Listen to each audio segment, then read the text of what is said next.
If I'm the Bears, I draft Caleb Williams because 75% of what he was able to do at USC, you can't do that in the NFL. The Chicago Bears have been one of the biggest laughingstocks in the entire NFL during the 21st century. Whether it's their lack of a franchise quarterback or double doinking in playoff games, the Bears just have not been able to find themselves on the right track. However, things are beginning to look a lot better in Chicago. The reason why? The first overall pick in the 2024 NFL Draft, Caleb Williams. Now, he isn't the only positive in Chicago, to be fair. The additions of DJ Moore, Montez Sweat, Keenan Allen, and 9th pick Rome Odunze are absolutely massive for the future of the Bears. But securing the first overall pick and drafting their quarterback of the future is what the Bears front office thinks is going to get this team over the hump. The former Heisman Trophy winner enters the league with the highest expectations a quarterback has had since Jacksonville's Trevor Lawrence was drafted 3 years ago. But why? Just how good is this guy? Well, the Yak fam had to delve in. In this video, we're going to be going over just how good Caleb Williams is at football and giving you a little idea of what the NFL is in for. Caleb Williams was born on November 18, 2001 in Washington, D.C. Football is a huge part of the D.C. culture, and that was no different for Caleb growing up. All he wanted to do was play football. Throughout his entire childhood, Caleb would fall in love with the sport and decided early on that being an NFL quarterback was his end goal. This was more than evident once he got to high school. Williams became the starting quarterback at Gonzaga College High School. Yep, that's the real name. In his sophomore season, and immediately became a star in DC. In his first year as a starter, Williams would throw for 2,624 yards and 26 touchdowns, while also rushing for 394 yards and 10 touchdowns, leading his team to a WCAC championship as the best team in all of DC, and being named the Washington, D.C. Gatorade Football Player of the Year. As a sophomore, he was 16 years old and was already the best player in the district, a sign of things to come. The next year, he would once again take over high school football, being named to the Washington Post All-Metropolitan First Team for the second year in a row after throwing for 1,170 yards and 19 touchdowns.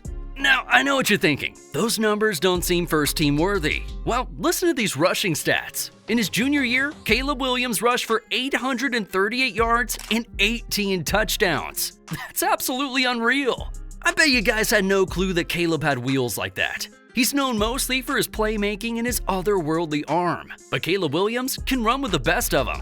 That summer, Caleb would participate in the Elite 11, a quarterback competition where the 12 best, yeah, weird right, seniors compete against each other in a test of skills and talent.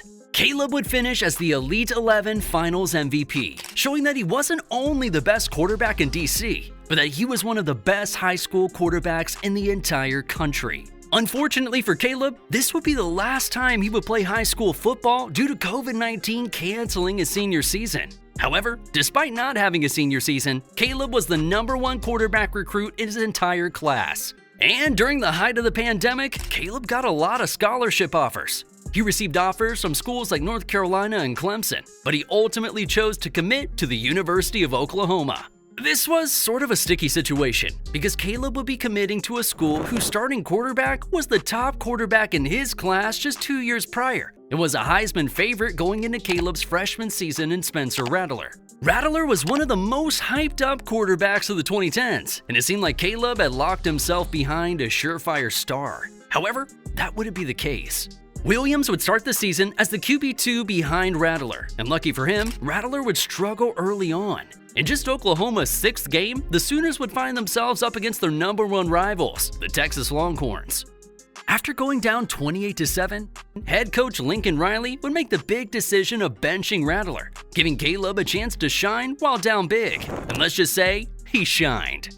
Williams would lead a massive comeback, securing a 55-48 victory over Texas after a 300-yard, 3-touchdown performance that included a rushing touchdown.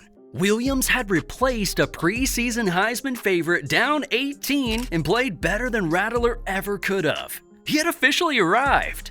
He would make his first ever collegiate start the following week against TCU, and expectations were sky high. Once again, he shined. Williams would throw for 295 yards and 4 touchdowns, while rushing for 66 yards and a touchdown on the ground, destroying the Horned Frogs 52-31. Keep in mind he's doing all of this without an elite pass catcher. Guys like Hollywood Brown and CeeDee Lamb were drafted right before Caleb got to Oklahoma. So he was doing this with Marvin Mims as his wide receiver 1. Just 2 weeks after his first start, Caleb had his best game of the year and one of the best games in college football in all of 2021 in a game against Texas Tech. Man, this guy loves facing Texas teams.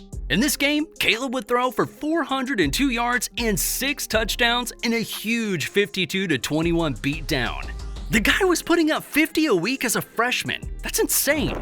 Caleb would finish the season with 1,912 yards and 7 starts, 27 total touchdowns, and only 4 interceptions. He even won his first bowl game, defeating the Oregon Ducks 47-32 in the Alamo Bowl. What a freshman campaign for the DC kid. After this season, things would get crazy. Caleb Williams seemed like the surefire quarterback of the near future for the Sooners, but he would actually shock the whole world and enter the transfer portal. Oklahoma head coach Lincoln Riley would voluntarily leave just before their bowl game and would eventually be hired by USC to be their head coach. Well, Caleb Williams clearly had a great relationship with Riley because he would leave Oklahoma and transfer to USC to play under Riley once again.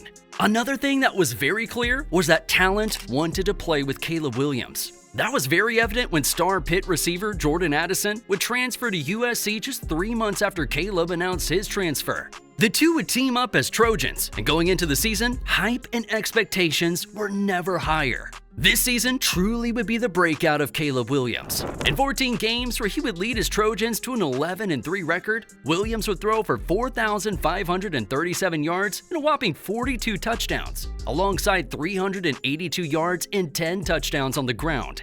He would be named the AP College Football Player of the Year and would win the 2022 Heisman Trophy, beating out TCU's Max Duggan and Ohio State's CJ Stroud. Williams and the Trojans would, however, lose to Cam Rising and the Utah Utes in the Pac-12 championship, before losing to Michael Pratt and Tulane of all people in the Cotton Bowl, ending his Heisman season in disappointment. But he still had time to lead USC to success because he couldn't declare for the NFL draft just yet.